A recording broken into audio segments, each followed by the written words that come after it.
Hello बच्चों, कैसे हो? सब बढ़िया होंगे। देखो बच्चों, आज बात करते हैं उसी चैप्टर पे आगे बढ़ते हैं, विद्युत धारा वाले चैप्टर में। आपने विद्युत धारा की परिभाषा देखी, उसके बाद में आपने ओम का नियम देखा, ओम के नियम को प्रभावित वाले कारक देखे, उसके बाद में प्रतिरोध का प्रकार देखा, श्रेणीक्रम समांतर कारक, अपवन देखा, अपवन वेग में विद्युत धारा का संबंध देखा, ओम के नियम को प्रभावित करने वाले कारक देखे। यहाँ तक आपने इस चैप्टर को पढ़ चुके हो। अब उस चैप्टर को थोड़ा सा आगे बढ़ते हैं, और साथ में मैं भी यही उम्मीद करता हूँ बच्चों से आपको समझ में आ रहा होगा, और लगातार प्रैक्टिस करते जाइए, धीरे धीरे आपको समझ में आ जाएगा।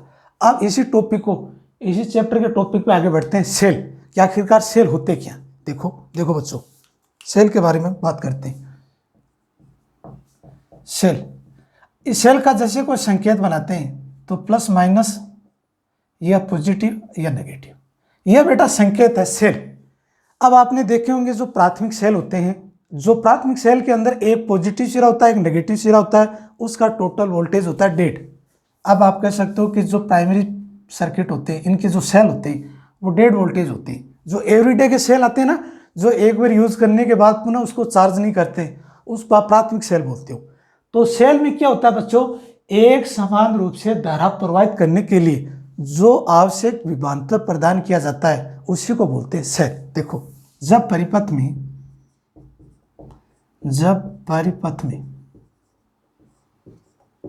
नियमित रूप से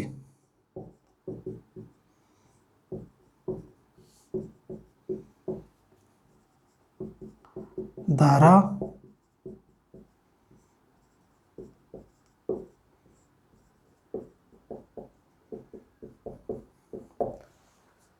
प्रवाहित करने के लिए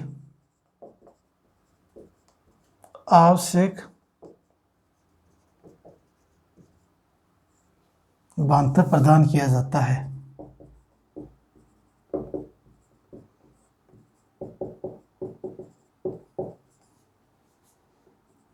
उसे सेल कहते हैं।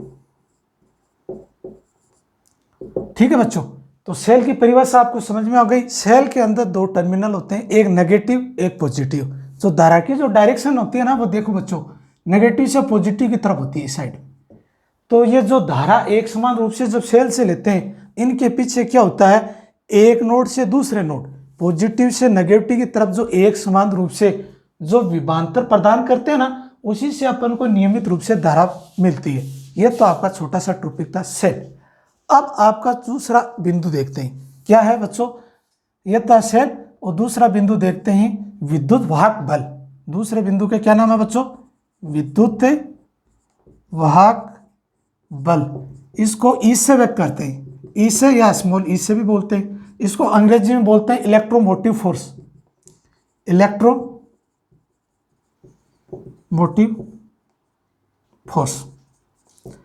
यह है क्या आखिरकार, इसके बारे में समझते हैं बच्चों। देखो, यह आखिरकार यह है कि जब कोई परिपथ, वो परिपथ खुला हो, जिनमें क्या धारा आई का मान 0 हो, कहने का मतलब उसमें से कोई भी धारा प्रवाहित ना हो, इस प्रकार का ओपन सर्किट हो, उसके मध्य या उन सिरों के मध्य का जो विभवांतर नापते हैं उसी को बोलते हैं विद्युत वाहक बल। देखिए बच्चों, ध्यान से परिभाषा बना रहा हूं। जब परिपथ खुला हो, दोनों परिपथों के मध्य, परिपथ के दोनों सिरों के मध्य, परिपथ के सिरों के मध्य मापा गया विभवांतर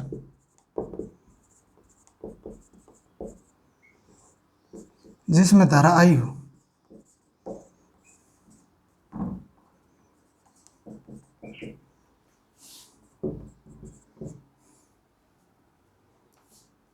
परिपथ के सिरों में मापा गया विभवांतर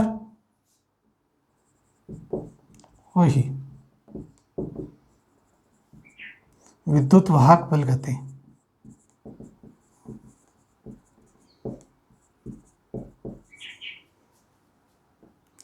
विद्युत वाहक बल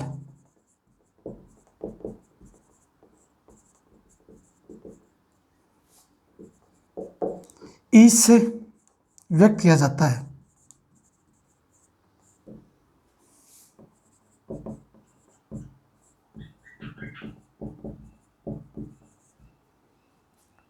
इसका मात्रक वोल्ट होता है, इसका मात्रक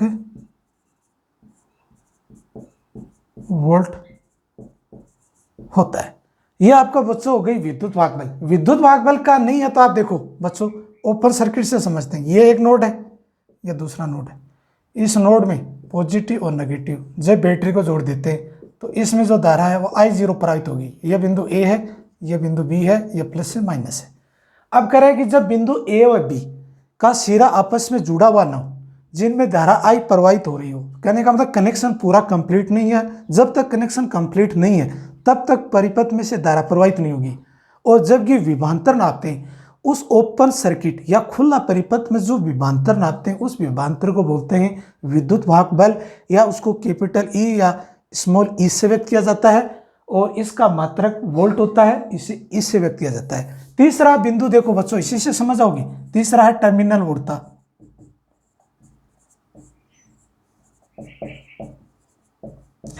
टर्मिनल वोल्टता में थोड़ा सा अंतर है कि यह बंद परिपथ होता है। और ध्यान से देखो, जब परिपथ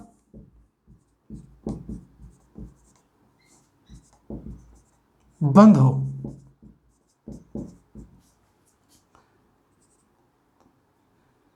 दोनों सिरों के मध्य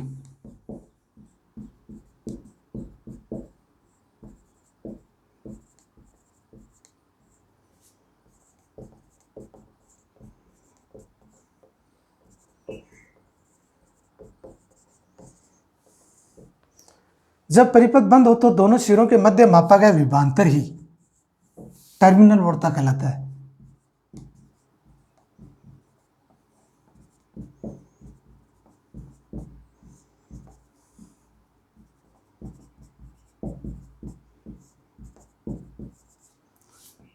टर्मिनल वोल्टता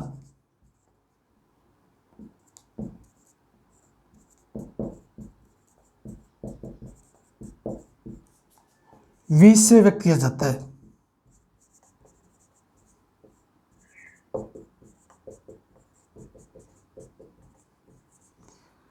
इसका मात्रक वोल्ट होता है।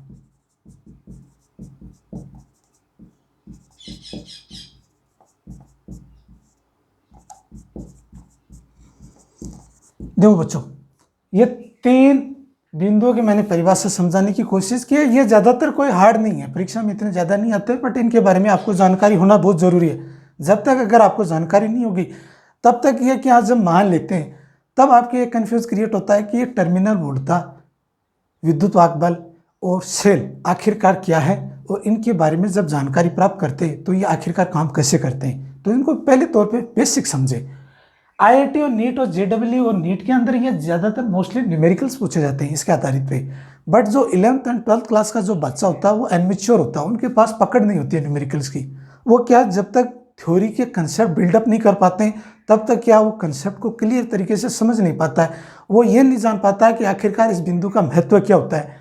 और जब बच्चा इसको अच्छी तरह से समझ लेता है तो इनसे संबंधित जो भी न्यूमेरिकल्स है या इससे संबंधित जो भी परिपथ है वो समझने में आसानी हो जाती है। तो आपने सबसे पहला पार्ट आपको समझा सेल। सेल के बारे में आपने देखा, आसान भाषा में समझें तो एवरीडे का सेल या निपो का सेल आता है। एक तरफ प्लस एक तरफ माइनस, जिनका मान डेड वोल्टेज होता है। तो वो जो धारा लेते हैं उस सेल से वो पीछे से क्या विभवांतर प्रदान करता है, विभवांतर से अपन को नियमित रूप से धारा मिलती है। अब बात करते हैं विद्युत वाहक बल। इसका मतलब यह नाम आते ही आपको समझना है कि परिपथ कंप्लीट नहीं जुड़ा हुआ है, अनकंप्लीट है। इनके सिरों में जो धारा आई है वो एक समान रूप से प्रवाहित नहीं हो रही है। जब प्रवाहित नहीं होगी तब तक क्या, जो मापा गया विभवांतर ही विद्युत वाहक बल कहते हैं। और इसका मात्रक भी वोल्ट होता है। और टर्मिनल वोल्टता में क्या होता है कि ये सारा का सारा कंप्लीट परिपथ जुड़ा होता है, पूरा कंप्लीट बंद होता है और इनको V से व्यक्त किया जाता है। इसका मात्रक भी वोल्ट होता है, बट यह परिपथ तो बंद होता है और यह परिपथ क्या होता है, खुला होता है। इतना सा अंतर है। यह आपके तीन बिंदु हो गई। चौथे बिंदु की तरफ बढ़ते हैं, आंतरिक प्रतिरोध, जिसको स्मॉल r से व्यक्त किया जाता है। देखो बच्चों ध्यान से, आंतरिक प्रतिरोध बिंदु नंबर 4।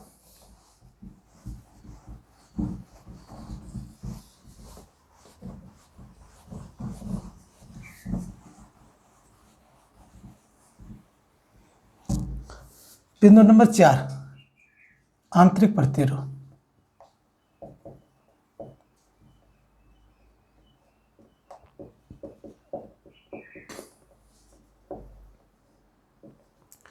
बच्चों आंतरिक प्रतिरोध को स्मॉल आर से व्यक्त करते हैं, बाह्य प्रतिरोध को कैपिटल आर से व्यक्त करते हैं। आंतरिक का मतलब होता है कि जब परिपथ में,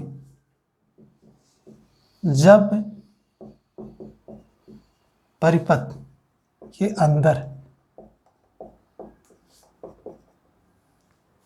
जब परिपथ के अंदर उत्पन्न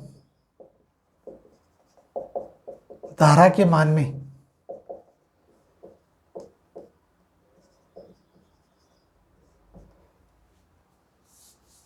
बाधा को आंतरिक प्रतिरोध कहते हैं।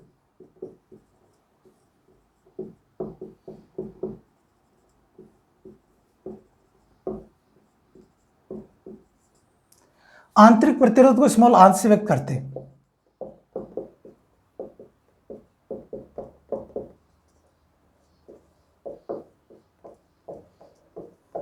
आर से व्यक्त करते हैं। या दूसरी परिभाषा आंतरिक प्रतिरोध को यह भी बोलते हैं, जो अपघट्य पदार्थ होते हैं। अपघट्य पदार्थ में क्या होता है बच्चों, जो विद्युत अपघट्य पदार्थ के अंदर जो आयन के मध्य, जो इलेक्ट्रॉन्स के मध्य जो बाधा उत्पन्न होते हैं उसको भी आंतरिक प्रतिरोध कहते हैं। या आप बोल सकते हो जब परिपथ के अंदर उत्पन्न धारा के मान में जो बाधा उत्पन्न होती है उसको आंतरिक प्रतिरोध कहते हैं, स्मॉल आर से व्यक्त करते हैं। इसका थोड़ा सा ड्राइव करते हैं सूत्र, ई वी व आर के मध्य संबंध ज्ञात करते हैं, ज्ञात करना। तो आपको बच्चों पता है V बराबर E माइनस आई आर, तो ये कैपिटल आर है, यहां स्मॉल आर आ जाएगा। अब आई आर की जगह क्या रखते हैं, E माइनस वी, और आर की जगह रखेंगे E minus V upon I, ये फॉर्मूला हो गया। अब ओम के नियम से चेक करते हैं, ओम के नियम से V equal to I R, तो आई की जगह क्या रख सकते हो बच्चों, V अपॉन आर, तो ये फॉर्मूला हो जाएगा आर बराबर E upon V, V upon R. तो ये बच्चों ऊपर चला जाएगा R, E minus V upon V into R, तो ये 16 हो जाएगा E into V minus V into V into R, तो ये फॉर्मूला आ जाएगा E into V minus 1 into R. तो स्मॉल आर का जो मान हो जाएगा वो हो जाएगा E into V minus 1 into R. यह आपका आंतरिक प्रतिरोध का सूत्र हो गया। यह आपकी समीकरण नंबर हो जाएगी 1, यह समीकरण नंबर 2। तो इससे आपको यह पता चल गया जब आंतरिक प्रतिरोध का सूत्र स्थापित करते हैं और आंतरिक प्रतिरोध की होती क्या है। आंतरिक प्रतिरोध का मतलब ये होता है बच्चों कि जब परिपथ अंदर से कोई उत्पन्न बाधा करता है तब तो हो गया आंतरिक, और बाह्य प्रतिरोध में जो कोई प्रॉब्लम आती है उसको बोलते हैं बाह्य आर से व्यक्त करते हैं प्रतिरोध। और प्रतिरोध का आपको मतलब ही है कि जो धारा के मान में बाधा उत्पन्न करता है। या आप समझें कि एक प्लेन रोड है, प्लेन रोड के ऊपर जब ब्रेकर आते हैं तो वो गाड़ी की क्या स्पीड को कम कर देता है ब्रेकर, तो एज ए ब्रेकर है वो प्रतिरोध का काम करता है। यह एक आपको बेसिक समझने की जानकारी है, तो आप ध्यान से देखिए आंतरिक प्रतिरोध के बारे में, ये सूत्र कैसे डिजाइन हुआ, अच्छे से आप रीड कीजिए पर। देखो बच्चों, सेलों का संयोजन नया टॉपिक पढ़ते हैं, इंपॉर्टेंट टॉपिक है।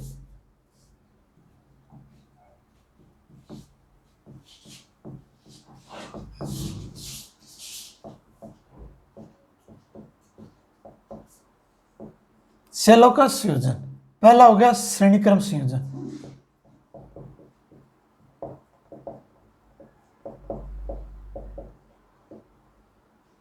देखो बच्चों, जैसे प्रतिरोध का मान करते हैं वैसे भी सेल में होता है। तो सबसे पहले अपन क्या करते हैं, डायग्राम बनाते हैं। यह आंतरिक प्रतिरोध, यह बैटरी,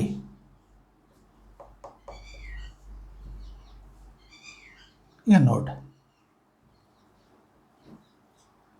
यह बी, यह वी ए और वी सी, यह माइनस से प्लस, यह माइनस से प्लस, यह R1 R2 E1 E2। अब इक्वल करते हैं,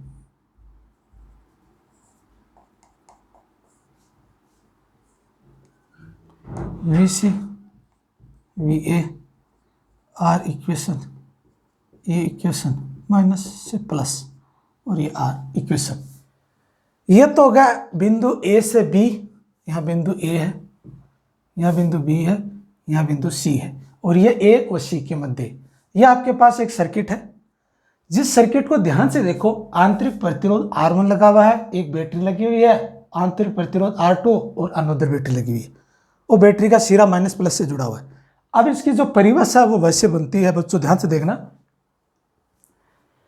A1 का टर्मिनल का दूसरा सिरा ऋणात्मक हो और दूसरे टर्मिनल का प्रथम सिरा धनात्मक हो, इस क्रम में अगर चलते हो या इस प्रकार से व्यवस्थित हो, इस प्रकार के क्रम को बोलते हैं श्रेणी क्रम, सेलों का संयोजन का श्रेणी क्रम।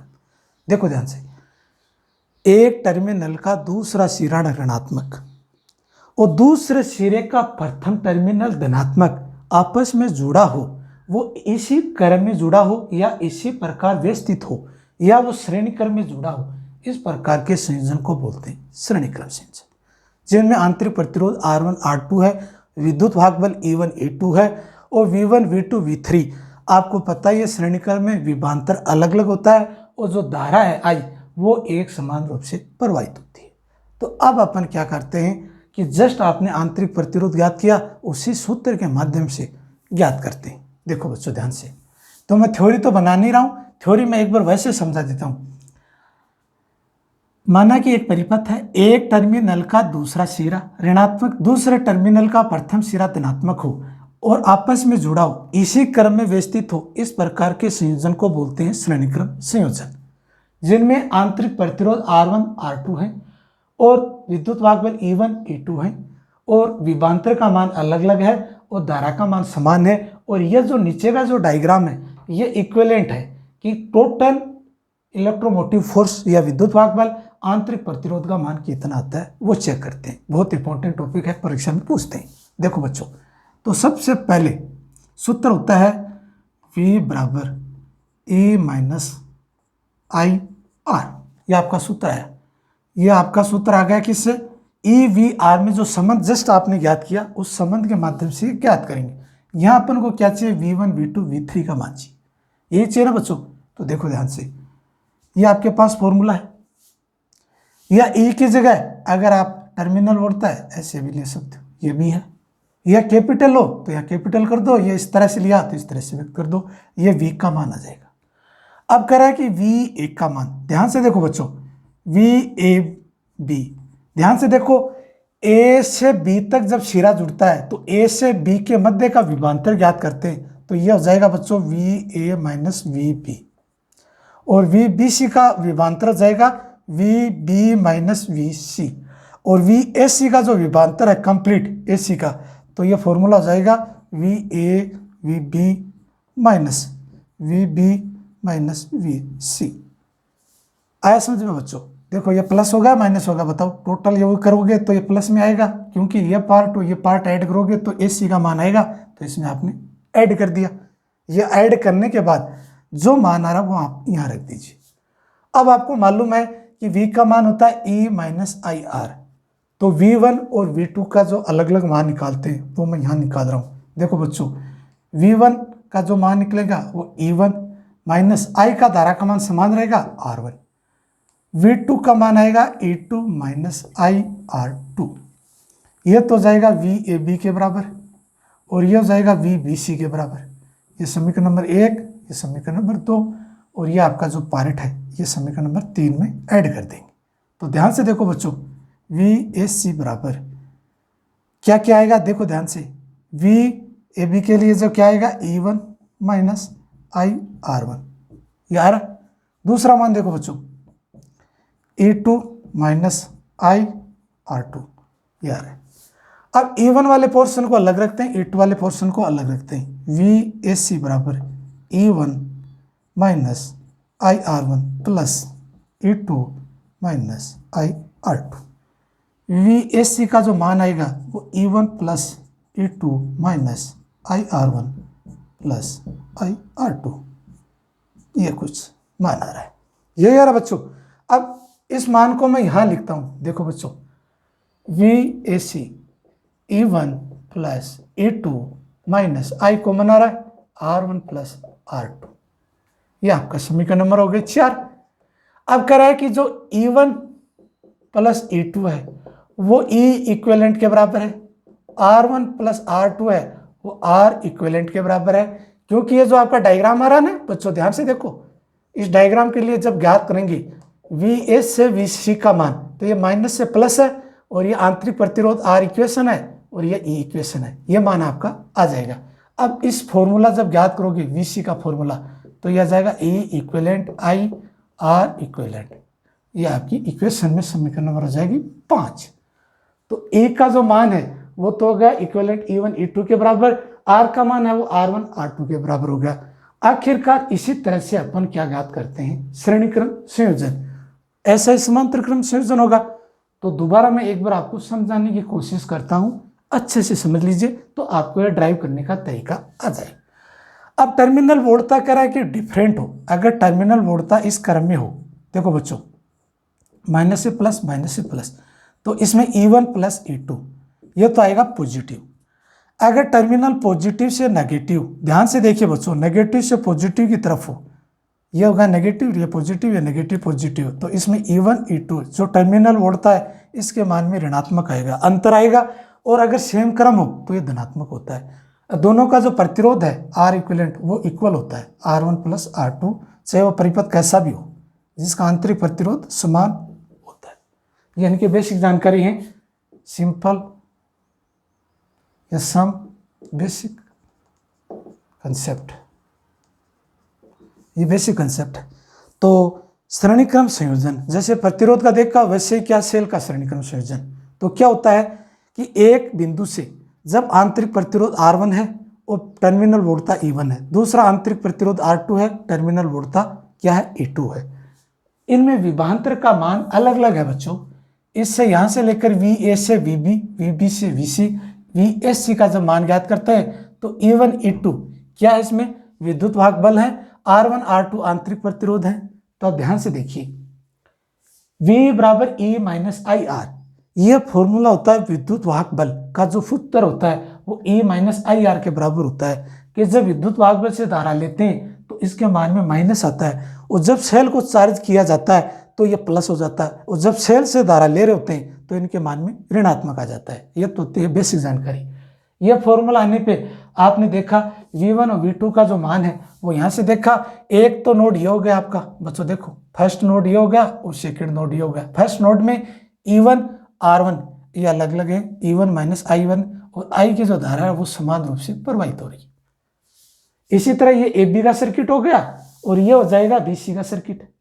इन दोनों का क्या ज्ञात करना है, AC ज्ञात करना है। दोनों को जोड़ देंगे तो BC से BC का आंसर AC बच जाएगा, और VAC का मान आपने यहाँ से रखा और ये मान यहाँ आकर आपने चेक किया कि ये इक्विवेलेंट इक्विया है, ये R के बराबर है। तो इस तरह से इनका टोटल इक्वेशन आपने ज्ञात की। इस तरह के परिपथ को बोलते हैं श्रेणी क्रम संयोजन।